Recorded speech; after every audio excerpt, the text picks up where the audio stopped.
Cher Hubert, c'est un grand plaisir de t'avoir. Aujourd'hui, donc, c'est la remise des prix pour la chaire Purposeful Leadership, donc quête de sens en entreprise. Ouais. Et nous avons donc grand plaisir de t'avoir parmi nous avec des étudiants qui nous regardent. Ouais. Donc je voulais commencer avec une première question qui était de savoir pourquoi cette notion de quête de sens était si importante pour toi. Écoute, Rodolphe, c'est un plaisir de faire ce travail ensemble. Je vais te raconter une histoire. En 2012, donc, quand j'ai rejoint Best Buy est une entreprise, donc c'est un grand distributeur de produits électroniques aux États-Unis. On devait mourir.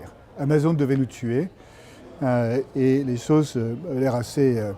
on pouvait être pessimiste. Et aujourd'hui, l'entreprise va très bien. Le cours de bourse a été multiplié par 6 ou 7. Ce qui s'est passé, bon, bien sûr, on a eu une stratégie. On a décidé d'avoir les mêmes prix qu'Amazon. On a décidé d'investir dans le commerce électronique, la qualité de service aux clients, la rapidité de livraison, etc., etc. Mais n'importe quelle équipe de direction aurait pu trouver ça. Ce qui a vraiment fait la différence, c'est notre capacité à créer une espèce de magie dans l'entreprise autour de cette quête du sens en entreprise. C'était ça la clé. Et donc le purpose de Best Buy aujourd'hui, c'est quoi? C'est pas de vendre des téléviseurs ou des ordinateurs, c'est d'enrichir la vie de nos clients grâce à la technologie. Et ça se passe par l'interaction très humaine entre nos collaborateurs et les clients d'entreprise. Et je vais donner 2 exemples en fait. On a un programme où on va chez les clients pour répondre à leurs besoins, on appelle ça In-Home Advisor. Et un jour, il y a un Jeremy Goldsmith qui va chez une cliente, et cette cliente, elle est handicapée. Et donc, elle n'arrive pas à ouvrir et fermer la lumière, à ouvrir et fermer les portes. Et c'est ce Jeremy Goldsmith qui va comprendre son besoin et mettre en œuvre une solution, et donc changer la vie de cette personne. Aussi, maintenant, on va dans le domaine de la santé, on aide les seniors à rester plus longtemps chez eux, grâce à la technologie. Et ce sens profond de l'objet de l'entreprise, est ça qui mobilise les collaborateurs, parce que, alors en plus, évidemment, le travail, ça consiste à connecter ce qui motive la propre quête du sens de chaque collaborateur avec le purpose de l'entreprise, et d'arriver à créer un environnement dans lequel les gens sentent qu'ils peuvent être eux-mêmes, se développer, avoir de l'autonomie, et être heureux là où ils sont. C'est ça le secret, c'est ça la magie qui a expliqué le redressement de Best Buy. Et du coup, en quoi est-ce que cela change ta vision du leadership et ta pratique en fait, du leadership? Ah ben, ça change tout. Traditionnellement, là j'étais la semaine dernière, on avait la réunion des patrons de magasins, juste avant la période des fêtes, on les réunit, on a 1000 magasins aux États-Unis, donc c'était une réunion avec 2000 personnes. Traditionnellement dans les entreprises, ce qui se passe souvent, c'est qu'il y a une estrade, avec les collaborateurs, le middle management qui est rangé en rondognon comme dans une salle de classe, et le patron décrit la stratégie, à quel point tout va bien, et ce qu'on va faire, etc. etc. Donc c'est du top-down, on demande à quelques personnes intelligentes de définir la stratégie, et puis ensuite c'est du top-down, et on cascade ça à travers l'entreprise. Ben, cette réunion des collaborateurs de Best Buy la semaine dernière, c'était pas du tout ça. D'abord, la scène était au milieu, donc ça donne le sens d'une organisation complètement horizontale. Et on a commencé la réunion avec des collaborateurs qui ont décrit leur vie. Où est-ce qu'ils avaient grandi, quels avaient été leurs défis dans leur vie, leur enfance difficile, comment ils ont grandi, et comment aujourd'hui travailler chez Best Buy, ça donne du sens à leur entreprise. On a raconté des histoires aussi de comment on aide des clients justement donc à enrichir leur vie grâce à la technologie. Les breakouts où on a décrit en fait la stratégie pour la période des fêtes, c'était pas les grands pontes du siège qui disaient ce qu'il fallait faire, c'était des patrons de magasins qui décrivaient comment ils avaient eu des difficultés avec tel ou tel aspect de la stratégie, comment ils avaient réussi à les surmonter pour donc améliorer leur performance. Donc on est passé d'un modèle de leadership où le leader c'est celui qui sait tout, c'est celui qui a l'autorité, c'est celui qui décide, et c'est celui qui est aspiré par la séduction du pouvoir, de la gloire, etc. À une situation, le leader, c'est plus du tout ça. C'est quelqu'un qui est authentique, qui est vulnérable, qui ne se concentre pas sur avoir les réponses, mais plutôt sur créer un environnement dans lequel les autres peuvent réussir. Et ça change tout, en fait.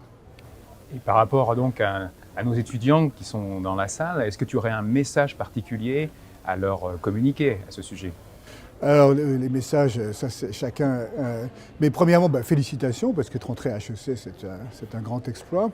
Évidemment, c'est une étape, c'est pas un aboutissement. Hein. On est là on a toute une vie devant soi. Donc la vie, c'est un cheminement. Et je pense que ce qui est essentiel, et ça les étudiants doivent le ressentir, surtout après le formidable travail qui a été fait ce trimestre, c'est finalement essayer de découvrir qui on est, qui on veut être, quel type de personne on veut être, quel sens on veut donner à sa vie, quel type de leader on veut être. Hein, parce que vous allez tous être des leaders, bravo, mais quel type de leader on veut être et qui veut-on servir? Est-ce qu'on veut se servir soi-même? Moi j'ai dit à nos collaborateurs, à nos dirigeants chez Best Buy, si vous voulez vous servir vous-même et être surtout intéressé par votre propre avancement, je leur ai dit c'est OK. Mais ce serait mieux si vous étiez client de Best Buy que dirigeant de Best Buy. Si en revanche vous êtes là pour servir les collaborateurs et avoir un impact positif sur la performance de l'entreprise, ça, à ce moment-là, on est beaucoup mieux. Donc ça veut dire, ce cheminement, ça veut dire qu'il faut être curieux. Quels sont les grands problèmes dans le monde? Quel est l'impact que je veux avoir en tant qu'individu au cours de ma vie? Et quel type de leader? Donc être curieux aussi, bon bien sûr travailler la finance, le marketing, etc. Mais peut-être aussi la philosophie, la métaphysique, la spiritualité, les sciences sociales, la psychologie. Qu'est-ce qui motive les individus? Donc c'est tout un travail sur soi et de découverte. Et alors, la bonne nouvelle, c'est qu'on n'a pas besoin d'avoir résolu tout ceci à la fin du premier trimestre à HEC, ni même à la sortie d'HEC. C'est vraiment un cheminement qui va se faire tout autour du temps. Mais en tout cas, bravo.